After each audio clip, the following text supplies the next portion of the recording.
Hello and welcome to my YouTube channel. मेरा नाम है आकाश और आप देख रहे हैं इंडियन न्यू डायरेक्शन चैनल। और जो आज की वीडियो है वो वाकई में काफ़ी अच्छी वीडियो होने वाली है, क्योंकि आज हम देखेंगे प्राइम मिनिस्टर नरेंद्र मोदी ने लक्षद्वीप के जरिए मालदीव को कैसे टैकल किया है या क्या संदेश उसे दिया है। तो उससे पहले अगर आपने हमारी पहली वीडियो नहीं देखी है तो भी हमारे चैनल पर जाकर वीडियो देखें और वीडियो को लाइक एंड सब्सक्राइब जरूर करें। और इसी के साथ ही वीडियो शुरू करते हैं। नमस्कार, मैं हूं विनीत त्रिपाठी और आप देख रहे हैं नवभारत टाइम्स। मालदीव में मोहम्मद मुर्सी के राष्ट्रपति बनने के बाद भारत के साथ उसके संबंध अब रसातल में पहुंचते हुए दिखाई दे रहे हैं। मोहम्मद बिल्कुल, मुर्सी इंडिया आउट इन्होंने भारत से बहुत संबंध खत्म कर दिए हैं और आते ही उन्होंने भारत के साथ सभी समझौतों को तोड़ना शुरू कर दिया। मालदीव के राष्ट्रपति ने कहा कि भारत अपने सैनिकों को माले से हटाए ताकि उनके देश में लोकतंत्र की रक्षा की जा सके। मालदीव के राष्ट्रपति ने जब भारत के खिलाफ जहर उगला, ठीक उसी समय पीएम नरेंद्र मोदी ने मालदीव से सटे भारत के लक्षद्वीप से अद्भुत तस्वीरें शेयर कर मुइज्जो को कड़ा संदेश भी दिया है।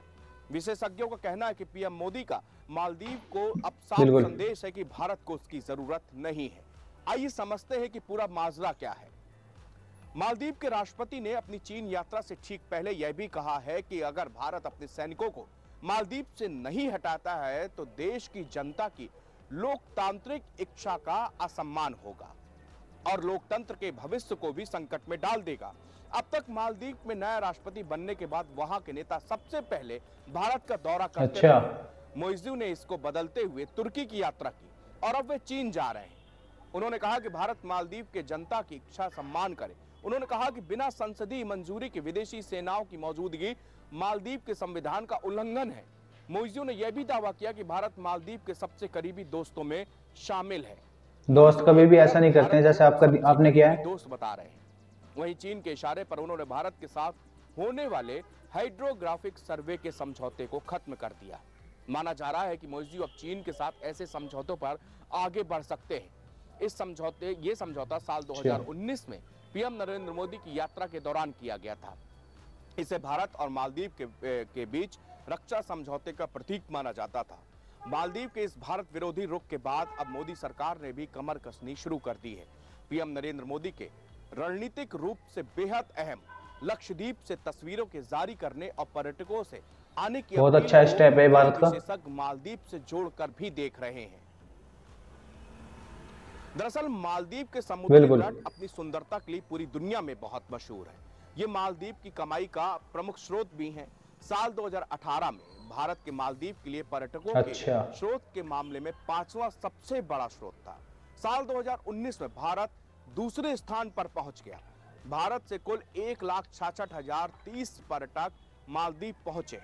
कोरोना काल में भी भारत के 63,000 तब भी भारत के खिलाफ इतनी कार्रवाई कर रहा है मालदीव। ज्यादा थे। साल 2021 और साल 2022 में भी भारत 2.91 लाख और 2.41 लाख पर्यटकों के साथ शीर्ष पर बना रहा। साल 2023 में भी जून तक 1 लाख लोग मालदीव पहुंच चुके थे। भारत का लक्षद्वीप ठीक उसी बिल्कुल, इसमें कोई शक नहीं है। समुद्री तटों के लिए जाना जाता है। हालांकि काफी खूबसूरत है मालदीव और लक्षद्वीप भी। के लिए जरूरी सुविधाओं की कमी के बावजूद पर्यटक यहां पर कम जाते हैं। अब पीएम मोदी ने खुद ही लक्षद्वीप को बढ़ावा देने की कमान संभाल ली है। बताया जा रहा है कि लक्षद्वीप के लिए जल्द ही कनेक्टिविटी को भी सुधारा जाएगा और कई होटल भी ये काफी पहले हो जाना चाहिए था। भारत पर्यटकों को मालदीव जैसी प्राकृतिक सुंदरता भारत में भी देखने को मिलेगी। यह मालदीव के लिए बड़े झटके की तरह होगा, जिसकी अर्थव्यवस्था पर्यटन पर काफी हद तक निर्भर भी है।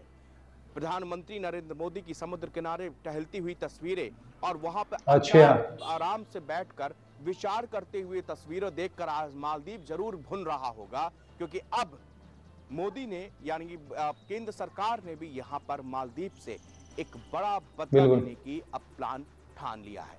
तो दोस्तों, जैसा कि मैंने पहली वीडियो में आपको बताया था कि जो मालदीव है इसने भारत के साथ रिलेशन खराब करके अपना ही नुकसान किया है। प्राइम मिनिस्टर नरेंद्र मोदी ने बता भी दिया है कि हम इसे कैसे हर्ट करेंगे। ये भारत में कोई भी अगर राष्ट्रपति बनता है उसकी पहली यात्रा होती है भारत के लिए, लेकिन इन्होंने किसकी करी? तुर्की के लिए, जिससे ना तो इनका कोई ज़्यादा रिलेशन है ना इनका इनसे कोई ज़्यादा व्यापार होता है, लेकिन ये फिर भी गए दिखाने के लिए कि हम भारत को हर्ट करना चाहते हैं या भारत को परेशान करना चाहते हैं कि वो जो अपने सैनिक है हमारे देश से निकाले।